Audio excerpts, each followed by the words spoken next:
The science of archaeology owes much to biblical archaeology, the excavations that took place in Israel, particularly in the so-called Holy Lands. Between 1830 and 1835, Muhammad Ali of Egypt permitted Westerners to enter these sacred sites, allowing Europeans access to Muslim lands they had been unable to explore for centuries. This sparked a trend among Western explorers, not trained archaeologists, but rather devout believers who set out to uncover evidence supporting the Bible. One such man was Edward Robinson, an American scholar determined to verify the historical accuracy of the Old Testament.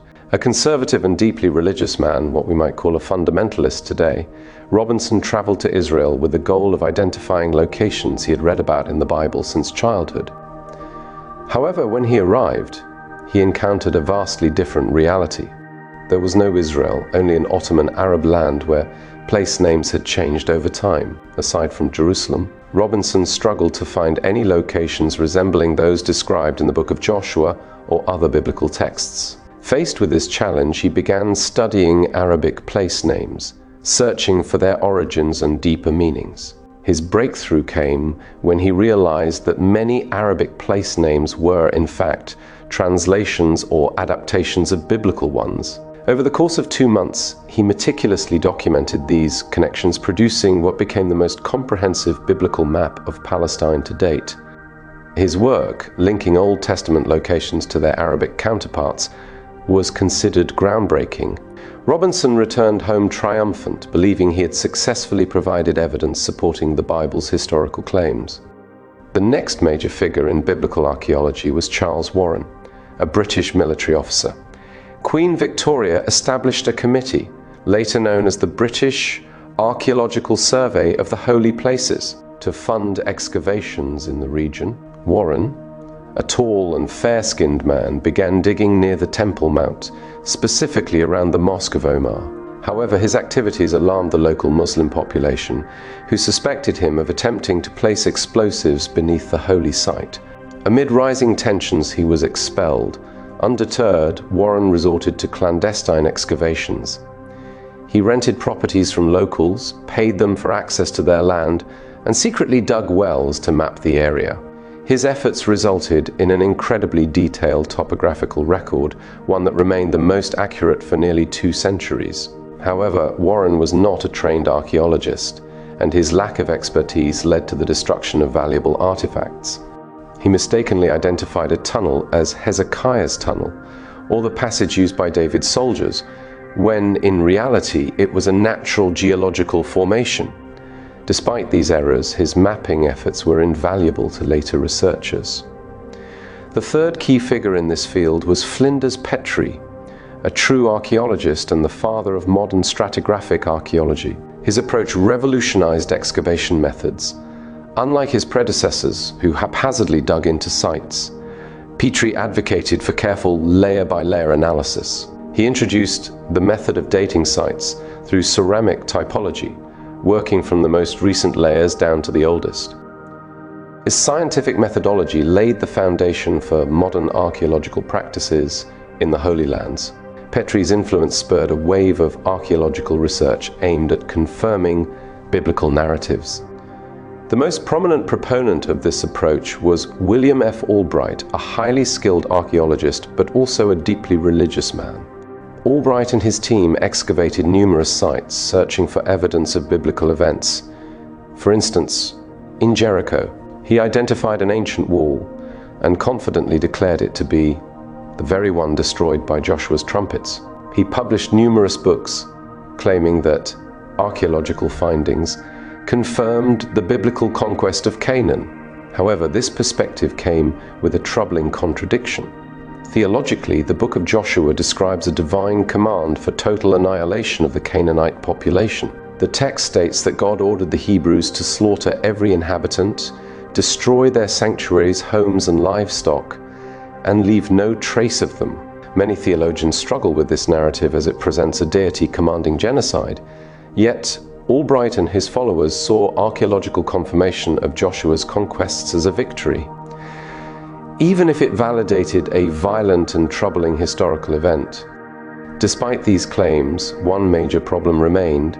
There was no archaeological evidence for the Exodus. The Bible describes thousands of Israelites fleeing Egypt with their livestock and wandering the Sinai desert for 40 years.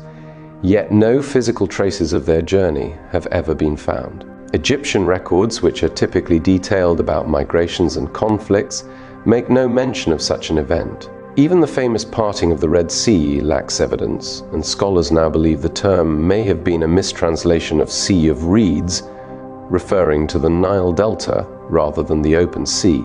So we now believe that the Israelites may have traveled directly from the Nile Delta into Canaan, rather than taking a long journey through the Sinai. The Merneptah stele, an ancient Egyptian inscription dating to around 1200s BC, provides the earliest known reference to Israel, indicating that a people by that name were already present in Canaan at the time the Exodus was said to have occurred. By the mid-20th century, the reasoning was that since we cannot prove the Exodus, at least let's prove that Joshua crossed over, conquered Jericho by force, which means that there was a people of Israel who invaded the land of Canaan. A turning point came when British archaeologist Kathleen Kenyon applied radiocarbon dating and advanced stratigraphic methods to biblical sites. Her findings overturned many of Albright's conclusions. She discovered that the walls of Jericho, supposedly destroyed by Joshua, were actually built centuries earlier, between 200 and 500 years before the biblical conquest. Furthermore, at the time Joshua was said to have invaded Canaan, Jericho and many other cities were uninhabited ruins. Kenyon's discoveries shattered the previous assumption that archaeology confirmed the Bible. By the late 1950s, it became clear that no archaeological evidence supported a military conquest by Joshua, and the narrative of an Israelite invasion was flawed. In response, a new school of thought emerged, the so-called minimalist archaeology. Scholars like Israel Finkelstein argued that there was no distinct Israelite people invading from a foreign land, but rather a gradual evolution of local Canaanite populations. According to this view, the so-called conquest of Canaan was not a violent invasion, but a slow internal transformation of existing communities in response to external pressures, such as the upheaval caused by the Sea Peoples around 1200s BC. In other words, minimalists propose that the Israelites were originally native Canaanites, former nomadic groups who gradually settled and took over collapsing Canaanite city-states during this period of turmoil caused by the invasions of the Sea Peoples. Rather than an external invasion led by biblical figures like Joshua, these shifts were the result of internal social changes and migrations. In this interpretation, the biblical figures of David, Solomon, and Joshua may not have existed as historical individuals, but rather as later ideological constructs reflecting the evolving identity of these groups. This process, often called a peaceful conquest, suggests that Israel emerged not as an invading force, but as a reorganization of Canaanite society itself. And this is the common accepted view today. Yet, an intermediate perspective also exists.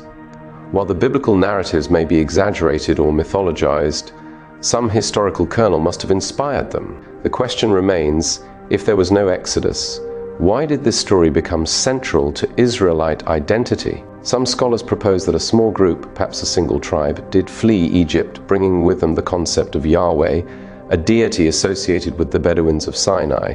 These people later merged with local Canaanite tribes, passing on their Exodus myth as a foundational national story. Similarly, while there is no evidence of a grand empire ruled by King David, inscriptions do reference his name, suggesting he may have been a minor regional leader. This small pastoral kingdom, likely short-lived, perhaps lasting only a generation or two, eventually split into two separate entities, the northern kingdom of Israel and the southern kingdom of Judah. The northern kingdom, centered in Samaria, developed its own distinct civilization, though biblical accounts often depict its rulers, such as Ahab, as idolaters. Meanwhile, Judah, the southern kingdom, would later shape the historical and mythological narrative that became central to biblical tradition. In conclusion, there is no archaeological evidence supporting the biblical Exodus. Neither Egyptian records nor archaeological findings substantiate the story of thousands of Israelites fleeing Egypt en masse, wandering the desert for years. The conquest of Canaan by Joshua, as described in the Bible, did not happen.